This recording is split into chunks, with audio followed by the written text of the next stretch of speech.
सुलह कारण भाय तीर्थंकर जे भये, इंद्र अपार मेरु बेले गए। पूजा कर निज धन्य लख्यो बहु चावसो, हमहु षोडश कारण भावे भाव सो। हमहु षोडश कारण भावे भाव सो।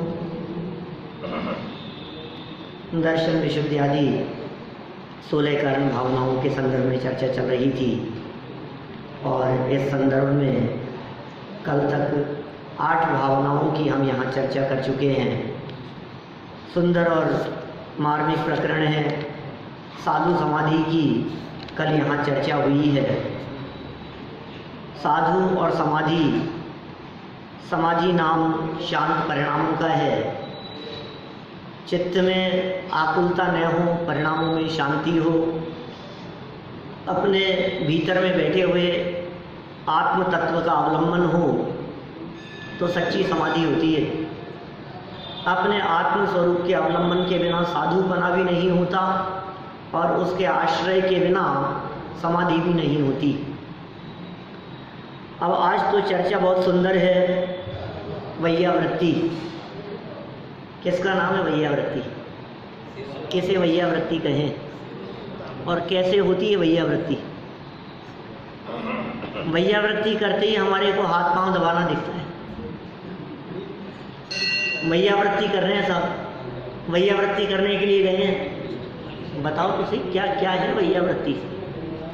यह बात परम सत्य है कि वैयावृत्ति शब्द का अर्थ सेवा है, लेकिन किसकी सेवा और कैसे सेवा, जब तक इन दो बातों का हमारे को पता नहीं हो तब तक सच्ची वैयावृत्ति नहीं हो सकती है।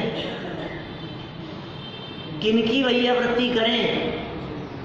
जो गुणवान हो, जो संयमी हो, जो त्यागी और तपस्वी हो, जिनका जीवन तप में बीतता हो, तपस्या में बीतता हो। ऐसे मुनिराजों को देखकर उनकी वर्तमान प्रतिकूल शारीरिक परिस्थिति को देखकर जो सेवा करने का भाव मन में आता है वो वैयावृत्ति कहलाता है। रोगी मुनिराज हो, बहुत दूरी से सफ़र करके, सफ़र माने विहार करके आ रहे हों, अशक्त अवस्था दिखाई दे रही है, वृद्ध अवस्था दिखाई दे रही है, तप में बाधाएं उत्पन्न होती हुई दिखाई दे रही है। संयम से जो उनका जीवन और जो आराधना चलती है, उस आराधना में किसी प्रकार की कोई अड़चन आती हुई दिखाई दे रही है। किसी प्रकार का कोई रोग उन मुनिराज के जीवन में आ गया है, तो ऐसी परिस्थितियों में उनकी सेवा करते हुए निर्दोष औषधि आदि उनको देना, ये भी वैयावृत्ति के अंतर्गत आता है। निर्दोष होना चाहिए, लेकिन अंग्रेजी दवाइयाँ नहीं, किसी डॉक्टर को दिखाना नहीं, कोई टेस्ट कराना, जांच कराना अस्पताल में, ये तो बात ही नहीं है। सच्ची वैयावृत्ति कैसे होगी? एक तो उनके प्रति बहुमान का भाव हो। जब तक बहुमान का भाव नहीं होगा तब तक वैयावृत्ति नहीं हो सकती। तत्वार्थ सूत्र में उमा स्वामी आचार्य ने 10 प्रकार के मुनियों के भेद बतलाए हैं।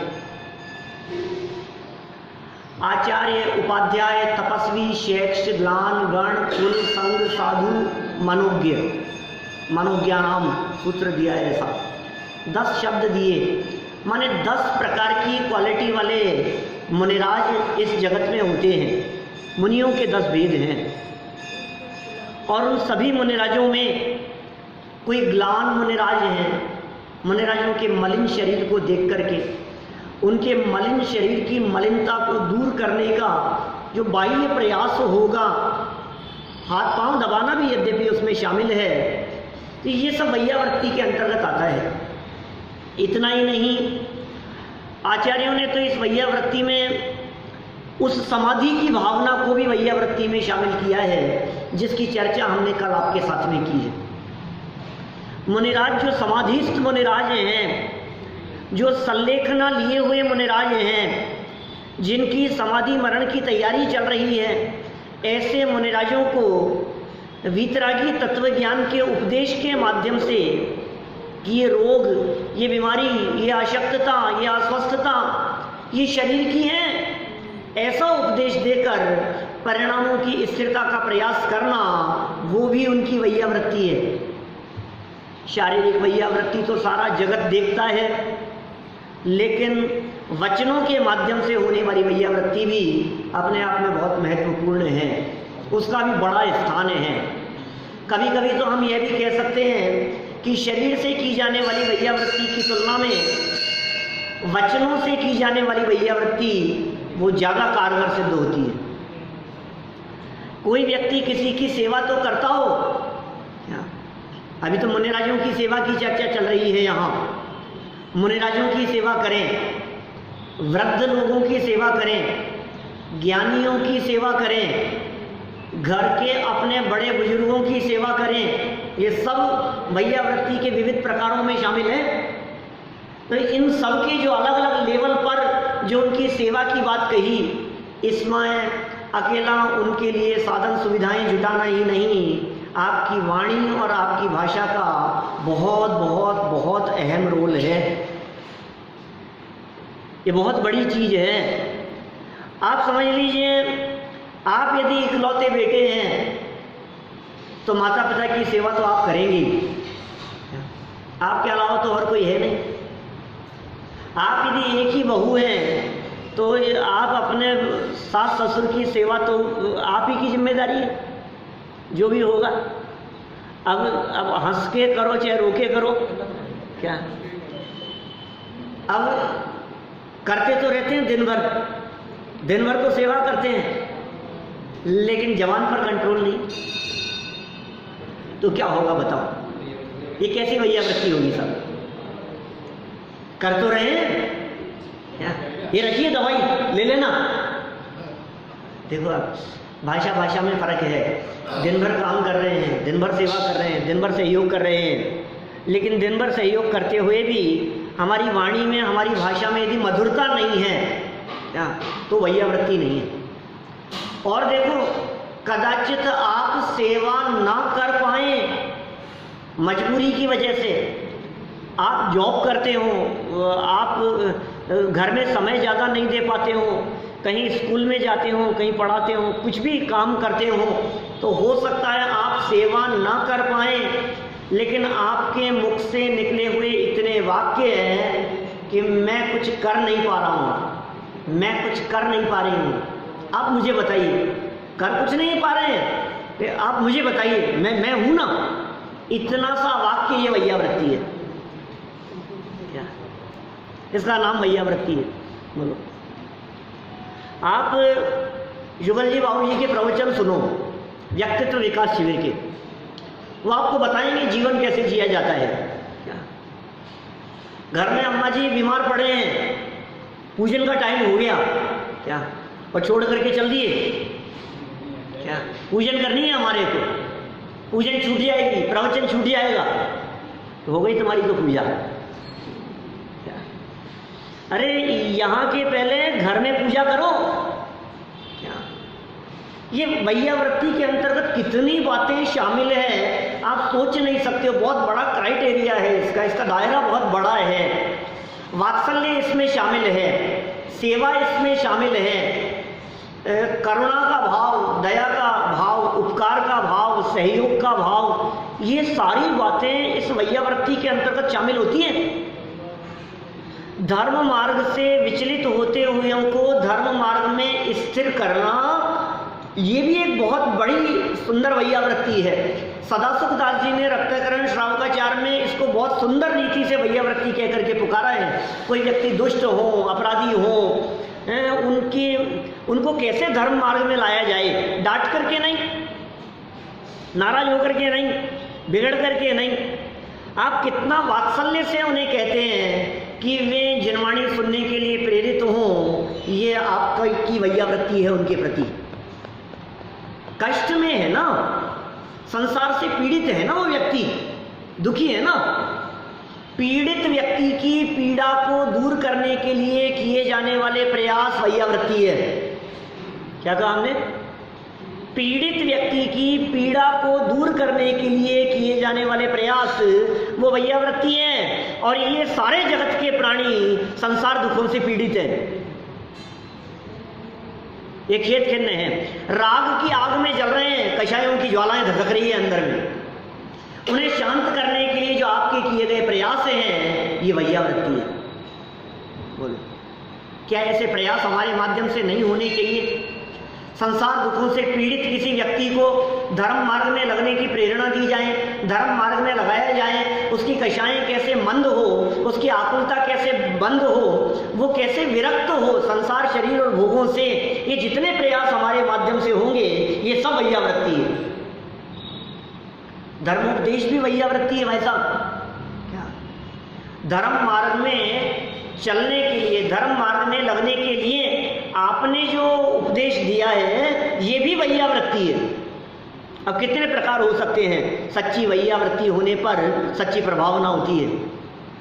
साधर्मियों की वैयावृत्ति, साधर्मियों के प्रति वात्सल्य का भाव, उनकी सेवा, उनसे मिलना, उनसे चर्चा करना, उनके कष्ट, उनकी तकलीफ को समझना।